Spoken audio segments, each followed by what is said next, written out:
Catherine Perret, bonjour. Tu es dirigeante de la CGT en charge de l'activité revendicative.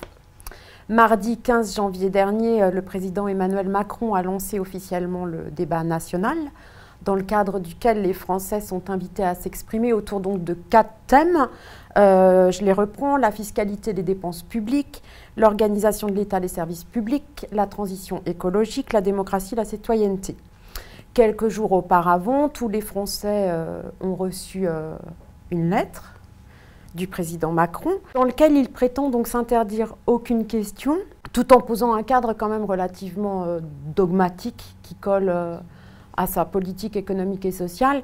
Par exemple, il explique déjà qu'il ne reviendra pas sur la suppression de l'ISF, qui est quand même une des revendications qui a émergé lors du mouvement des Gilets jaunes. De quelle manière la CGT entend se positionner face à ce débat national?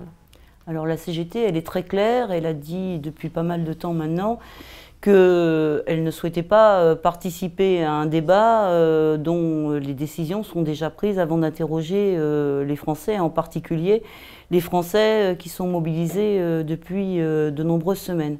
En effet, depuis maintenant plusieurs mois, le président Macron, Édouard Philippe, Premier ministre, demande aux syndicats de les rencontrer, leur dit « je vous ai entendu » et en fait, au bout du compte, eh bien, ça se solde par des lois régressives, le non-respect de négociations collectives, et donc on voit bien qu'en fait, il n'écoute personne.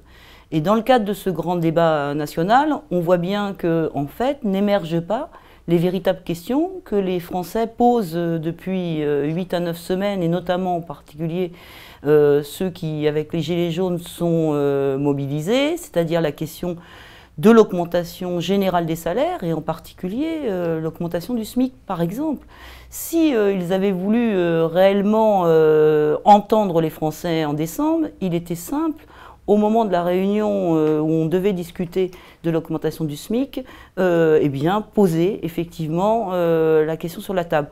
Or, pour la première fois depuis des années, la ministre du Travail, Muriel Pénicaud, ne s'est même pas déplacée à la réunion où on devait discuter de l'augmentation du SMIC. Ça nous paraît être quand même un petit peu révélateur du fait que, bien évidemment, Macron ne veut pas céder sur l'augmentation générale des salaires.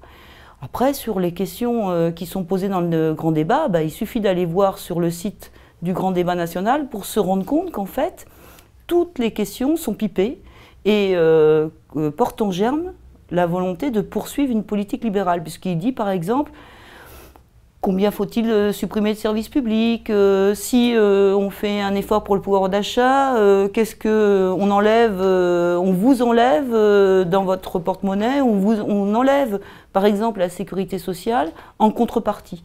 Donc on voit bien que ce n'est pas dans le cadre de ce débat organisé par le gouvernement qu'on va répondre aux besoins et aux attentes de la population. Mais en dépit d'un cadre a priori assez strict, est-ce que néanmoins ça ne serait pas l'occasion pour la CGT de porter ces revendications au moins sur les territoires? Ah bah bien sûr. Alors déjà, tout ce qui émerge un peu partout depuis plusieurs semaines, le SMIC à 1 800 €, pas de pension de retraite en dessous de 1 200 €, plus de services publics, la question notamment des transports en commun, la question du train, la question de la fiscalité plus juste, eh bien tout ça, c'est des revendications CGT. Pour 80-90% des cas, c'est la CGT qui a porté depuis des mois, y compris par des mobilisations fortes, ces revendications. Alors nous, on pense qu'effectivement, c'est localement, auprès des gens, qu'il faut faire émerger ces demandes et faire en sorte que majoritairement les gens s'expriment autour de ces revendications réelles qui sont de nature à changer la vie et à changer aussi la fin du mois. Et donc on organise en fait des cahiers qu'on va appeler les cahiers d'expression revendicative populaire qu'on a commencé à construire et qui sont des supports pour que partout où l'on peut, sur les lieux de travail, dans les lieux publics, en montant par exemple un barnum sur un marché, dans la rue, devant telle ou telle administration, eh bien on interpelle les gens pour leur dire qu'est-ce que voulez-vous vraiment? Qu'est-ce que vous voulez? Oui, justement, est-ce que tu peux nous en dire un peu plus sur ces cahiers d'expression des revendications populaires que la CGT, je crois, entend proposer dans les entreprises ou dans les UL, dans les UD, c'est ça? C'est ça, on compte évidemment sur la force militante dans nos UL, dans nos UD, dans nos syndicats, un peu partout, y compris, j'oublie pas évidemment les retraités, hein, qui sont, et en particulier les retraités CGT qui sont fortement mobilisés depuis des mois, eh bien de porter la proposition d'organiser des débats partout en disant voilà, nous on a des propositions et qu'est-ce que vous en pensez? Est-ce que vous pouvez les porter avec nous? Et comment vous pouvez les faire émerger dans le débat public? Comment vous pouvez y compris gagner, notamment en vous mobilisant encore plus fortement, eh bien, de nouveaux acquis sociaux. Et ça va prendre quelle forme concrètement dans les entreprises par exemple ou dans les UD? Quelle forme concrètement? Des assemblées générales dans les entreprises. On va d'ailleurs essayer de pousser pour qu'il y ait des temps dans les entreprises, de consacrer justement à l'ouverture de débats, mais qui soient menés par la CGT, y compris d'ailleurs par d'autres organisations syndicales si elles souhaitent se joindre à nous. On va également aussi ouvrir les unions locales, ouvrir les unions départementales et dire venez participer à des débats pour discuter sur la question des salaires, sur la question de la réforme de la fiscalité, sur la question de quelle réforme des retraites vous voulez vraiment, et donc notamment en faisant par exemple une place particulière aux femmes qui sont notamment fortement mobilisées sur les ronds-points, ces femmes, et qui souvent sont des femmes qui sont déjà à la retraite, qui ont des pensions très très faibles, et on voit bien là que si on en discute avec elles, elles vont nous dire ces pensions elles ne suffisent pas pour vivre, et la réforme des retraites que Macron nous prépare, qui est une réforme régressive, il faut la transformer dans une réforme de progrès social par exemple. Et puis on va surtout aussi parler de la question de la désertification des territoires, parce qu'on voit bien que les fortes mobilisations, elles posent des questions de disparition des services publics. Et donc on va leur dire, voilà, qu'est-ce qu'il vous faut pour vivre bien là où vous travaillez, là où vous vivez, qu'est-ce qu'il vous faut pour vous déplacer, quel accès aux soins, quel accès à l'éducation, quel accès aux administrations, aux services publics d'une manière générale il vous faut, et comment on construit ensemble des propositions revendicatives qu'on va porter tous ensemble en se mobilisant. Et vous avez commencé, vous comptez les lancer quand les cahiers? Les cahiers revendicatifs, ils ont été envoyés à tous les départements et tous les syndicats et les organisations professionnelles cet après-midi. Et ils sont sur le site aussi confédéral de la CGT, téléchargeable, donc chacun peut s'en saisir, et y compris bien évidemment que nous, on s'appuie sur notre force militante et sur tous les syndicalistes qui sont mobilisés pour ça, mais que, y compris des citoyens qui ont envie de participer, d'agir seuls, eh bien ils peuvent aller aussi chercher le cahier revendicatif et puis le proposer un peu partout, d'abord autour d'eux, à leur famille, à leurs amis, à leurs collègues de travail. Ce sont des cahiers revendicatifs qui rappellent les propositions que porte la CGT, mais qui surtout laissent une large place, une page blanche, pour que les gens remplissent des revendications et qu'on construise ensemble véritablement, y compris peut-être que vont émerger des nouveautés, des choses auxquelles on n'a pas encore pensé, des nouveaux besoins qui vont y compris faire réfléchir le syndicalisme, en particulier la CGT. Mais je me permets d'insister là-dessus, mais pourquoi faire ce choix d'une action propre plutôt que d'essayer de participer en territoire aux débats qui seront organisés par les mairies ou par les collectivités? Parce que les débats sont particulièrement fermés, hein, donc on pense qu'il n'y a pas une grande possibilité de faire émerger véritablement les thèmes qui majoritairement intéressent les gens. Ça ne veut pas dire qu'il ne peut pas y avoir des citoyens, des militants qui investissent aussi les lieux officiels pour essayer justement d'y porter la contradiction. Mais nous, il nous semble que notre priorité, c'est d'organiser de vrais débats complètement libres et un peu sous la forme de cahiers de doléances organisés justement par les organisations syndicales, en particulier la CGT. Parce que par exemple, on est assez comment dire, certain que l'émergence du SMIC à 1 800 €, il ne va pas se discuter dans les débats organisés dans les mairies ou par les institutionnels. Et puis même si ça émerge, on sait déjà, puisque Macron l'a dit, déjà, il a dit dans la lettre, bon, vous pourrez parler d'autre chose, mais au bout du compte, c'est moi qui déciderai ce que je retiens. Et on voit bien là qu'il n'est pas du tout enclin à écouter que les gens veulent plus de services publics, puisqu'il dit non, il en faut moins. Il n'est pas du tout enclin à écouter qu'il faut des salaires plus élevés. Il n'est pas du tout enclin à entendre que les gens veulent plus de sécurité sociale, puisqu'il est en train de la démanteler et de totalement abattre tout ce qui a fait le fondement de la solidarité dans notre pays.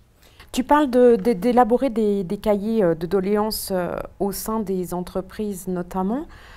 Comment tu expliques, toi, que le mouvement des Gilets jaunes questionne la politique du gouvernement, mais finalement assez peu les choix patronaux, enfin, si tant est que tu puisses y apporter une réponse? Je pense qu'effectivement, le patronat, jusqu'à présent, il a été laissé bien tranquille par le mouvement des Gilets jaunes, que les premières mesures que Macron a décidées, justement, vont bien dans le sens de l'intérêt du capital, du patronat, puisque les quelques décisions que Macron a prises en décembre, c'est des décisions qui consistent à dire « vous avez besoin d'un peu plus de pouvoir d'achat, on va prendre sur l'impôt pour surtout pas que ce soit le patronat qui paye ». Donc on le laisse bien tranquille. Pourquoi on le laisse bien tranquille, ce patronat? Parce qu'il faut, pour l'inquiéter un peu, qu'on organise des arrêts de travail, un blocage de l'économie et qu'on a s'adresser directement à eux en disant « c'est nous qui produisons la richesse dans l'entreprise et on veut notre part parce que la répartition, elle est particulièrement déséquilibrée. » On a entendu la semaine dernière un chiffre qui donne le vertige, 57 milliards d'euros de dividendes pour les grandes entreprises. On voit bien qu'il y a de l'argent et que Macron, au contraire, protège le patronat et surtout prend des décisions qui ne peut pas remettre en cause la politique du patronat qui consiste à baisser le coût du travail, donc à baisser les salaires, à tirer sur l'emploi, à précariser un peu plus encore la population. Donc on pense que, évidemment, ce mouvement social des Gilets jaunes, il révèle des choses, et c'est intéressant parce qu'il a révélé qu'il y avait des revendications qu'on porte depuis très longtemps qui maintenant inondent le débat public. Qui aurait pu penser, voilà quelques semaines, que des gens un peu partout diraient « il nous faut un SMIC à 1 800 €, alors que c'est ce qu'on porte depuis pas mal de mois à la CGT. Il est intéressant parce qu'il recrée de l'action collective, il recrée des débats. Les gens se parlent, ont envie de parler politique, se disputent, discutent. Donc ça, c'est bien.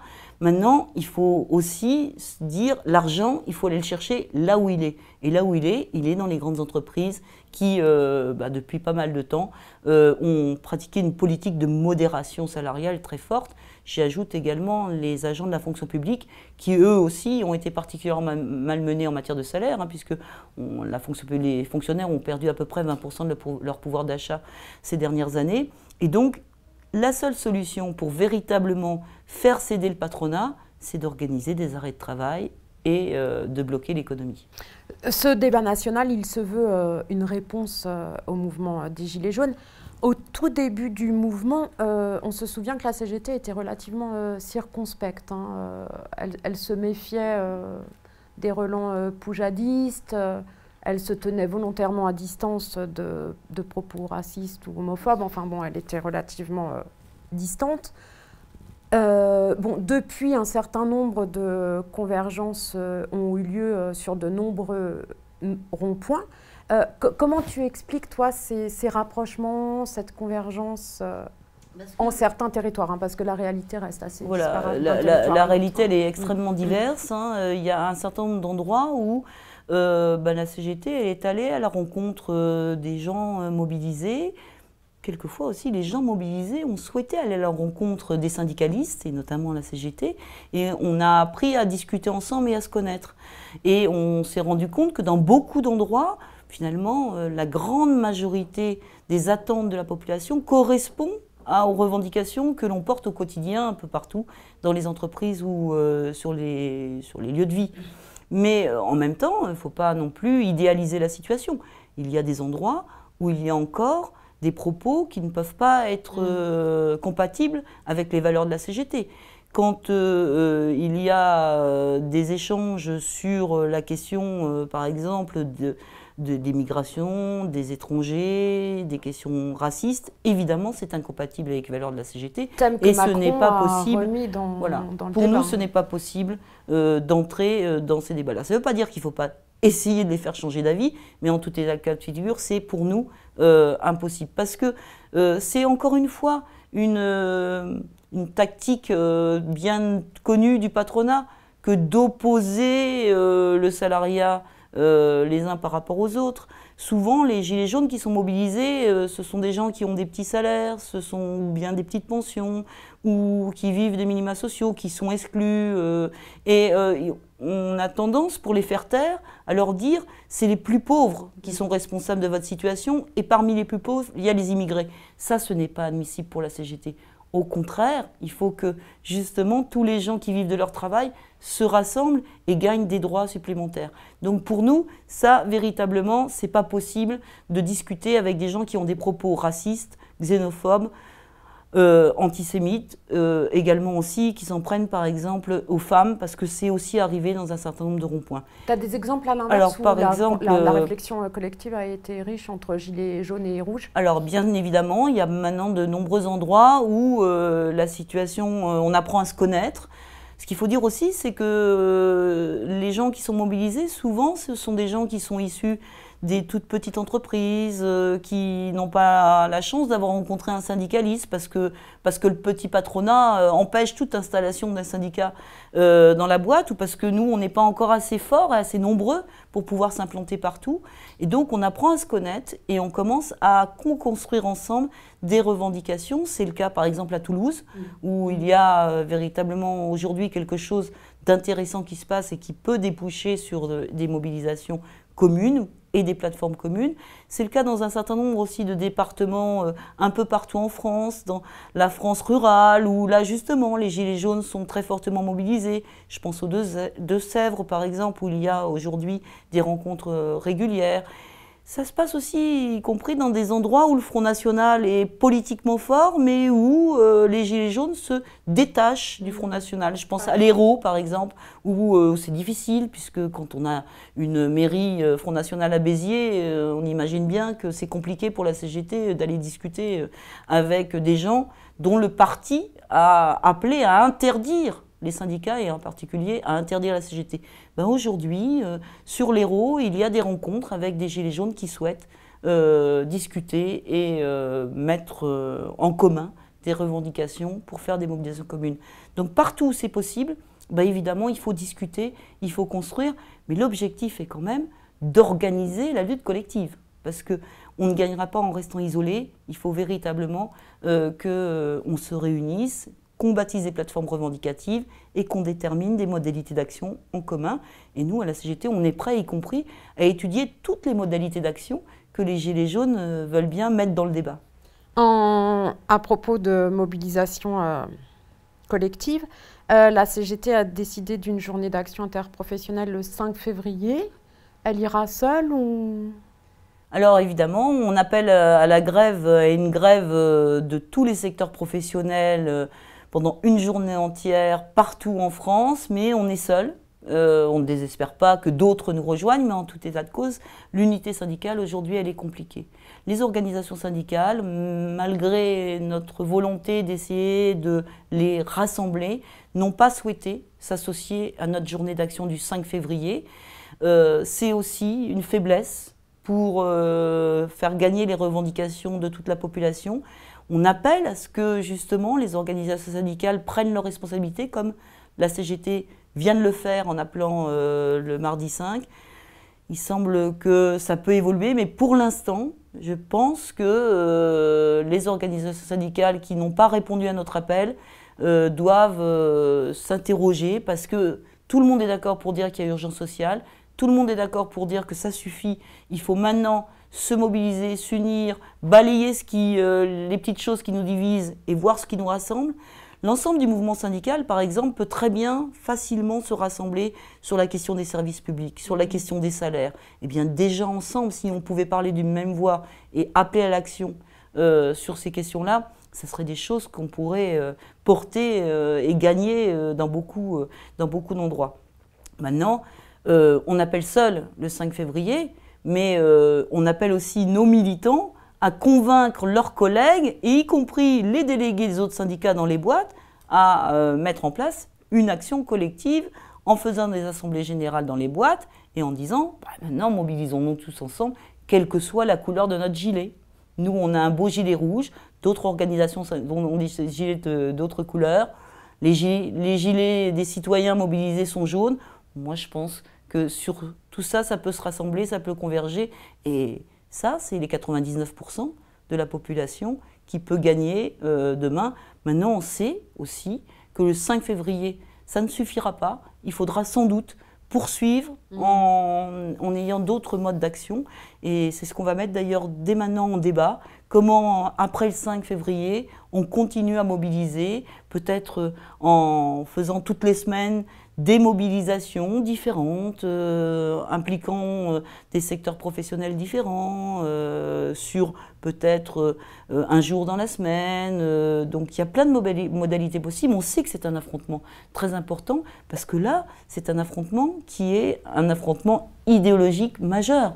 On réclame de la solidarité, on réclame du salaire, on réclame une nouvelle répartition des richesses, on réclame des services publics de qualité, de proximité pour répondre aux besoins des populations. C'est tout ce que les gouvernements successifs depuis 10 ans ont contribué à faire tomber. Donc on sait qu'il faudra du temps. Mais plus on sera unis, plus on y arrivera. Et donc on appelle vraiment à ce que les organisations syndicales qui ne sont pas dans le mouvement social rejoignent un petit peu les cortèges de la CGT. Et ça, s'ils pouvaient le faire dès le 5 février, je pense que tout le monde y gagnerait. Est-ce que, selon toi, Catherine, est-ce que le mouvement des Gilets jaunes ne rend pas un peu has-been ces formes traditionnelles de mobilisation? C'est sûr et clair que ça nous interroge sur les modalités d'action. Et je pense qu'il faut qu'on soit inventif.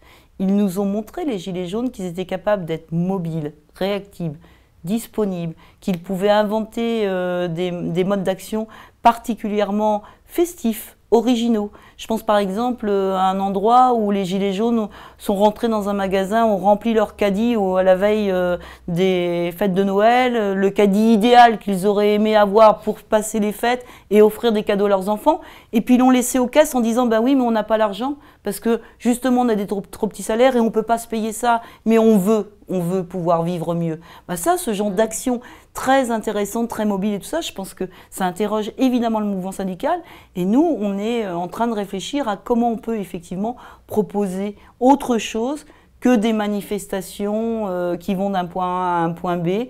Il faut renouer justement avec la fête, avec des actions plus, comment dire, j'ai envie de dire des actions plus originales. Il faut véritablement tirer parti de toutes les inventions qu'ont eues. Ils ont démontré aussi qu'ils pouvaient être très disponibles. Et ben nous aussi, il faut peut-être qu'on s'adapte à faire aussi des actions au moment aussi où les gens sont plus disponibles pour les faire. Donc ça interroge forcément la CGT, le soir par exemple, le week-end.